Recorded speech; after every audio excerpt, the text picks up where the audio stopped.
It is Albuquerque Real Estate Talk, episode 448 here on KIVA 1600 AM, YouTube, Facebook. Let's see where else. Apple Podcasts. Kind of put it out everywhere. So we sure appreciate you. This is Tego Venturi with the Venturi Group of Real Broker here in Albuquerque, New Mexico, and you can reach our office at 448-8888. Okay, got that out of the way. Wow, do I have a special guest this week? Gosh, I guess I could. Well, definitely call you one of my mentors. You were one of my instructors when I first got licensed with the real estate school.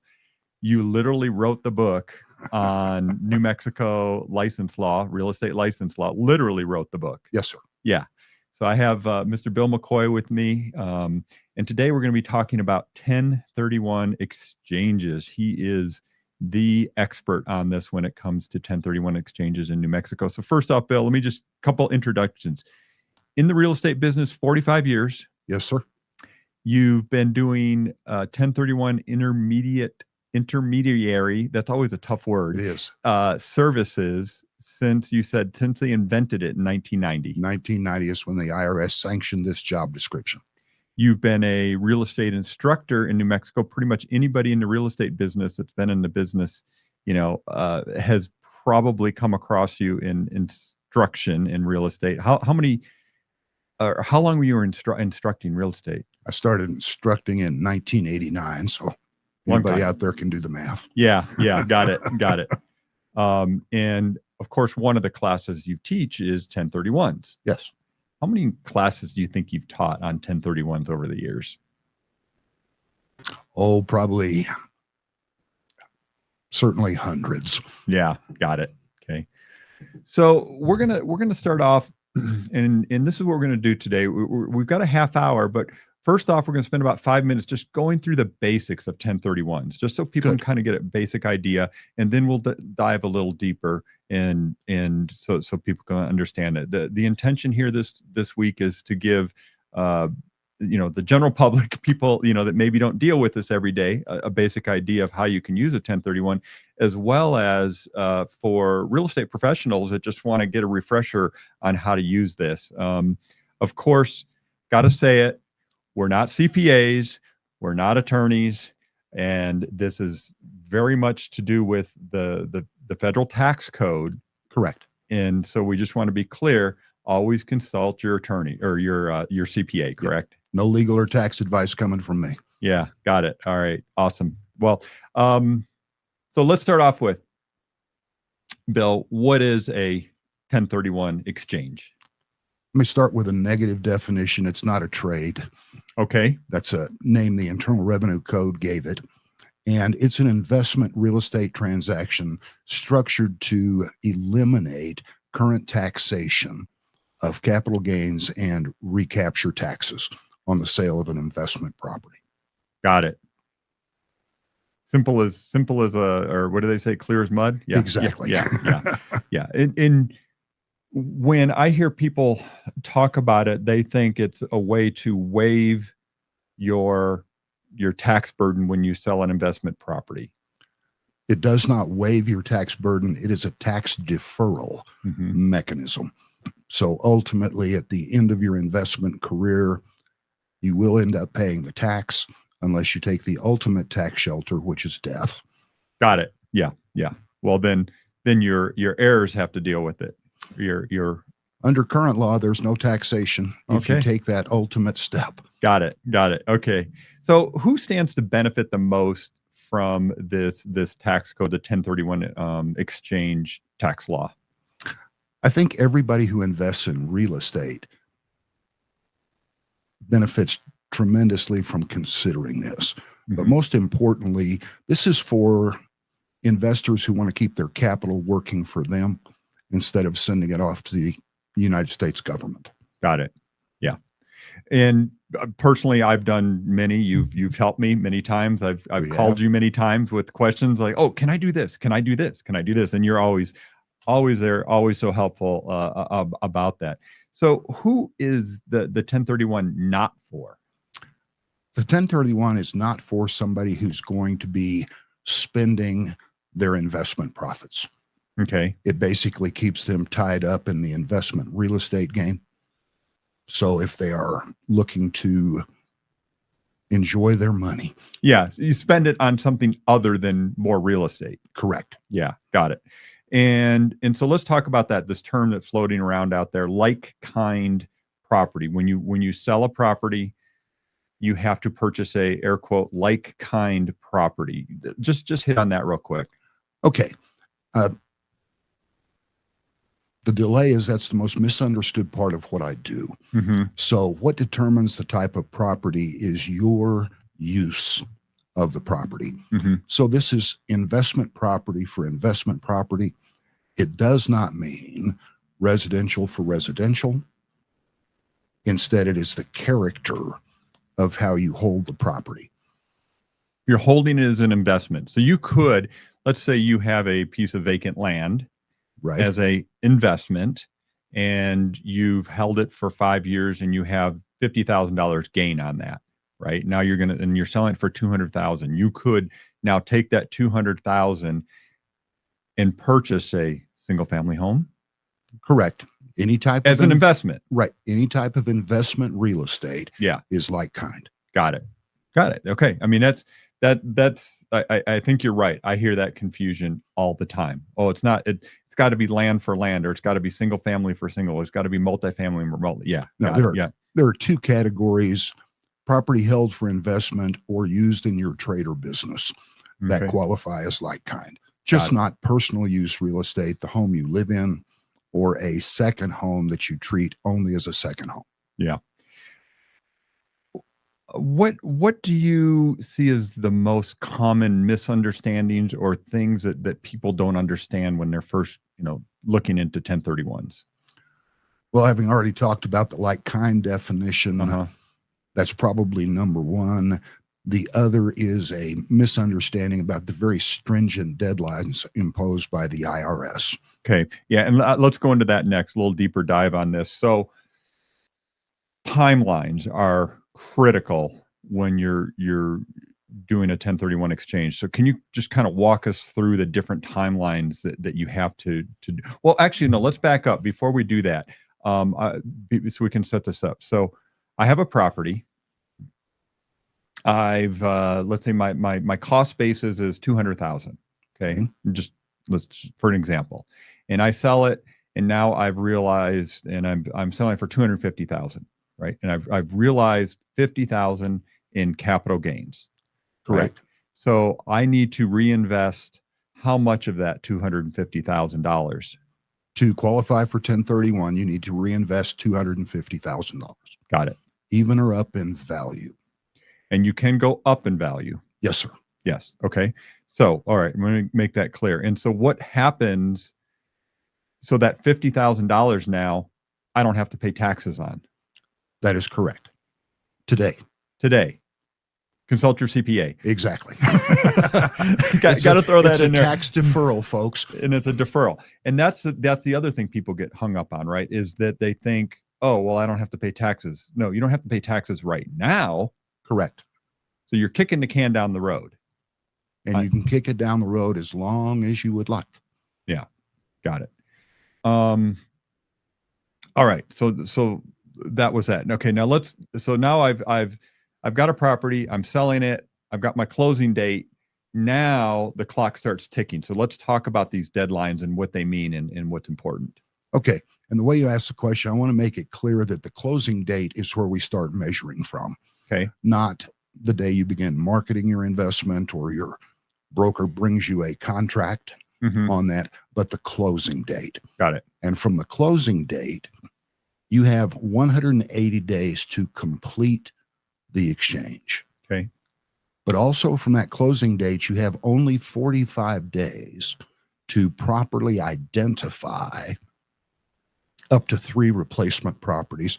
And there are a lot more complicated rules that we can go over. If you want to give me a call, I'm always happy to help with that. Well, you helped me with that on the last one I did. I was like, wait, can I just identify a whole, laundry list of properties? But yeah. There's some guidelines there. We don't need to go into that. So, right. So the key dates are then from the day you close, on your current property to actually finding a property that you want, you have 45 days to identify it. So define what defining a property is. Identifying a property is Identifying simply a property. Yeah. sending the qualified intermediary, which is required under the safe harbor, a list of addresses and prices of what you would like to acquire. I had a situation a few years ago where the address was it was land, and the address was kind of funky, and in the end they didn't let them do it because the address wasn't properly identified. Is that really a thing? Yes, you must be able to prove, if there's an IRS audit, that you acquired what you identified. Yeah. So typically when we're working with vacant land, I prefer an APN, assessor's parcel number, or the equivalent from whatever jurisdiction you're selling in. Yeah. Well, let's talk about the main advantages. I think we've kind of covered on that. I don't know if there's anything else we want to hit on that. So if you're a real estate investor and you own property, that's who this benefits, correct? Correct. And the benefit is keeping your equity compounding for you. When I was a kid, we probably played the game with a penny because I was 10 years old before I had a folding dollar that was mine. But if you take a dollar and double it each year, 1 becomes 2, 2 becomes 4. In 21 years, you have a little over $1 million. Right. If you take that same scenario and remove 35% of your profit for taxation in each turn, in the same period of time, you only have $28,000. Wow. That is significant. That's a powerful difference. Yeah. So that is the downside of that, though. So let's talk about that. Is okay, I've got this $250,000, and I really don't want to spend all of it. I want to use somewhere else, or for some other reason, I really don't want to spend that entire $250,000. What are my options there? You can do a partial tax deferred exchange. So in your case, if you wanted to keep out $10,000 to get the kids started in college their first semester, you could keep that out, but that $10,000 would be taxable. Got it. Yeah. Okay. And then again, consult your CPA. I've got to keep saying that. That works for me. Yeah. The other. Okay. So I lost my train of thought here. But give some real world examples. You've been doing this a long time. I mean, I'm assuming you've got clients that have done this over and over and over again. Yes. Where they just keep moving up, correct? Right. And in thinking about one client right now, she has been a real estate rental investor for, I'll be polite and tell you, many, many years. Okay. And over the last few years, we have helped her to centralize her investments by utilizing the 1031 to a closer to home address. I see. And to change the character of her rentals. She had fairly high return apartments, which are often an awful lot of work. Yeah. And we have moved her into single family rentals. And so she has very successfully consolidated what I think must have been 8 rentals into 4 very nice rental homes right around the plaza in Santa Fe. Got it.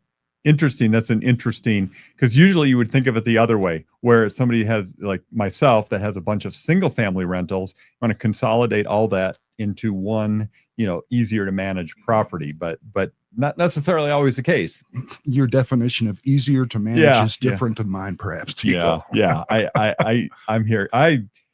Myself, I like single family as an asset myself, but everybody's got their own niche, and that's just what I like. So what are some of the let's I want to say horror stories, but what are some of the bad things that can happen or have gone sideways in 1031 exchanges?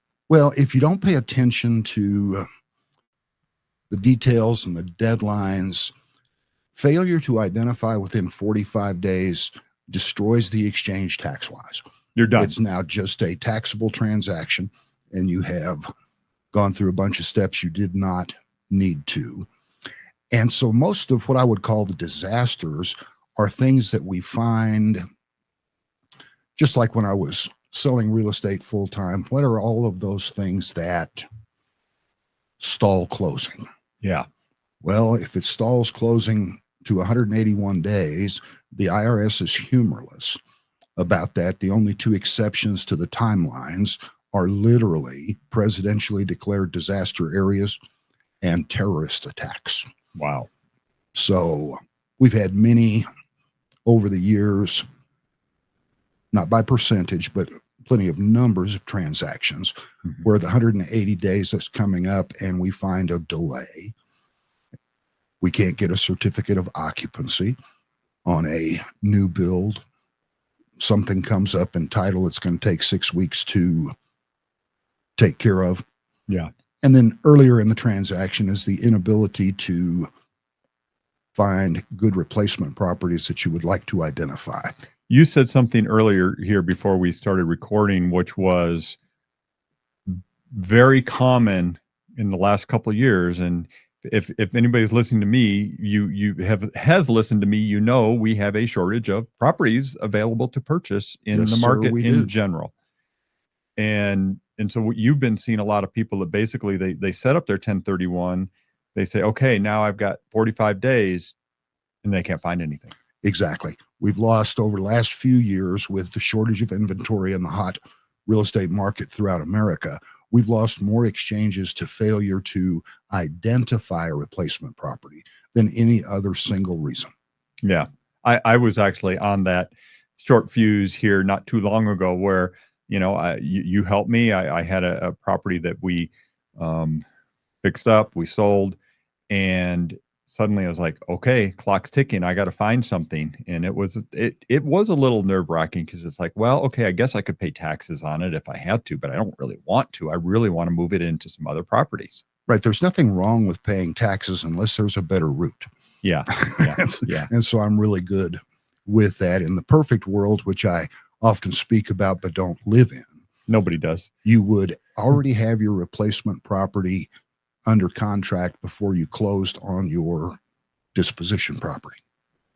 Yeah, in today's market, yeah, probably not going to happen. So what I wanted to get to next is the funds and the way funds are held, right? So you provide a intermediary service. Oh, but you know what? By the way, we should just identify again. This is Tego Venturi with the Venturi Group of Real Broker in Albuquerque. I'm talking with Bill McCoy, who is an expert, the expert on 1031 exchanges in New Mexico, tax deferred exchanges. Bill, how can people get a hold of you if they want to reach out to you? They can reach out to me on my phone number, area code 505-250-7076. They can email me at otravez1031llc@gmail.com. They can use my personal email address, McCoy1031 at, wait for it, AOL.com. That's the one I use. And then your website is billmccoy.net. It's billmccoy.net or otravezinvestments.com. You've got a lot of great information on your website. We had somebody in our office here started asking me questions about 1031s. I was, kind of answering questions about to her. Actually, that's how this whole conversation came up, is because we had some questions come up within our team here. I'm like, well, I should get Bill in here and we should really take a deep dive into 1031s. I'm happy to. I jumped on your website. You got a lot of great information on there. So right. And I've got that backup when you can't find me directly. My spouse of 45 years will be available, or my daughter, Christina. Yep. And my granddaughter, Jasmine. Wow. Are taking up the fight. It's a family affair. It is. Yeah. No. Yeah. And by the way, how many exchanges and how many have you done over the years as the intermediary? Well, we just cracked up the numbers for the last 5 years, and we've had 500 different clients do 700 different exchanges. and we've protected $250 million in equities from capital gains tax and recapture tax in just the last 5 years. $250 million with a B. With a B. So 250 million. Correct. Wow. That's yeah. So that's a big deal. Bare minimum of about $40 million in taxation that is still invested working for our taxpayer clients. Yes. So I want to get to the tax code and some of the stuff that's happened over the year, but first I do want to talk about the way the money is held. So okay, I sell my property. I'm going to use this again. I have $250,000 and I close. What happens to that money? That money is held by the qualified intermediary. And for anybody who's just listening, make sure you have vetted your qualified intermediary and know that that money is going into a segregated account under your Social Security number with full FDIC protection. The company we use to do all of our banking, et cetera, understands that very well. And we have errors and omissions insurance. We have wire fraud insurance. We have every kind of insurance available, but it's simply put in a trust account. Yeah. For lack of a better term, awaiting disposition for the next property. Talking about horror stories, there was a situation years ago where there was a company that was holding exchange funds that went out of business, for lack of a better word. Yes, that was in California. Yep. And it was a very scary thought. And in fact, that's really part of the reason for the rules that we have. That company, while I think they were turds for absconding with people's money, they were investing your money while it was sitting with them in high return investments that were not necessarily liquid. High return equals high risk. Too. Yes, it does. Yeah. And so we simply put it in a demand account with Capital One Bank at this time. Yep. And that company that you're talking about successfully fought for years because the tax code did not have any timeline requirements. And their argument was, we have a contract that says we're going to get you your money back later. Wow. Well, now that's 180 days, so that argument will not work. But there are tons of high quality intermediaries out there. Yeah. And there are ways to research their credentials or background or pedigree, however you would describe that. Yeah. No, it's just super important to do that because you know that you've got somebody holding your money. Yes. For up to 180 days, and you just want to make sure it's there when it's time. Exactly. At the height of the pandemic market, which is one of our better market periods, we were holding $15 million worth of other people's money. Yeah. And I don't know if I'd sleep very well at night with that, but myself. Well, I determined a long time ago that it would take a lot more money than that to rent a small South American government for the rest of my life. Yeah. Got it. Yeah. The fact that they were individually insured accounts up to 250,000, we're okay. Yeah.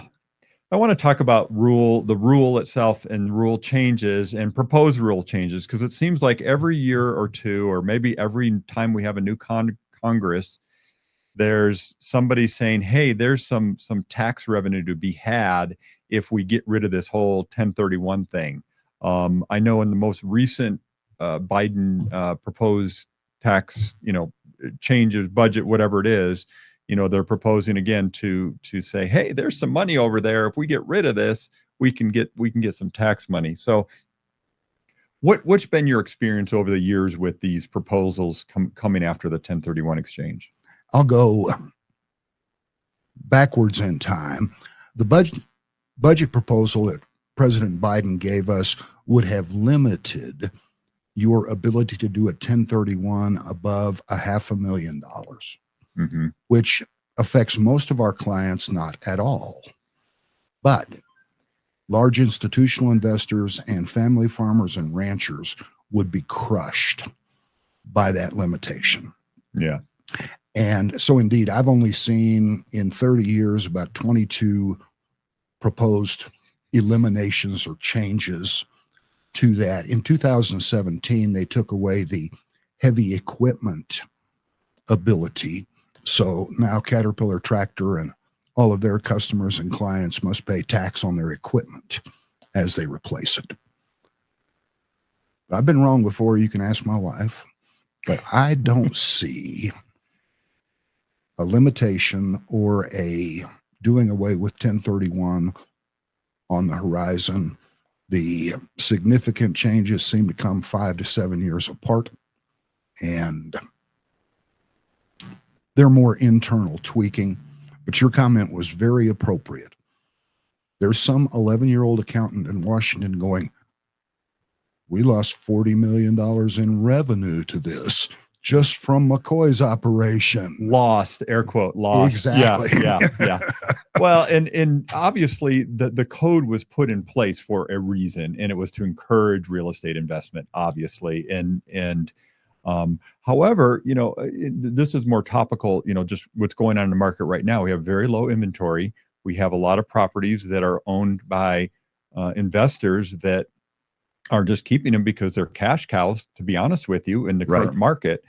And if they sell them, they've had all this gain, all this equity gain over the last few years with the big run up in prices. They're like, well, I'm not going to sell it because now I'm going to get hit with blah, blah, blah. But you told me, and I did not know this, you said in the Reagan years, they actually did a deal that allowed people to sell their properties to encourage more properties coming on the market.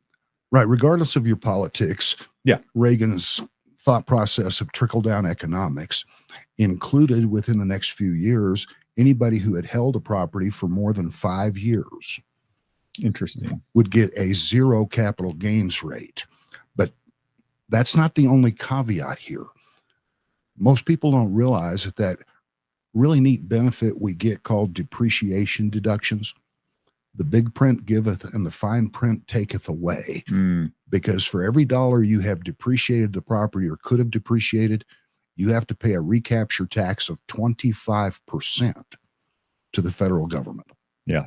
So many of my clients call not very far before closing because they just dropped by their accountant's office and said, I heard the federal capital gains rate's only 15%. Doesn't seem too bad to me.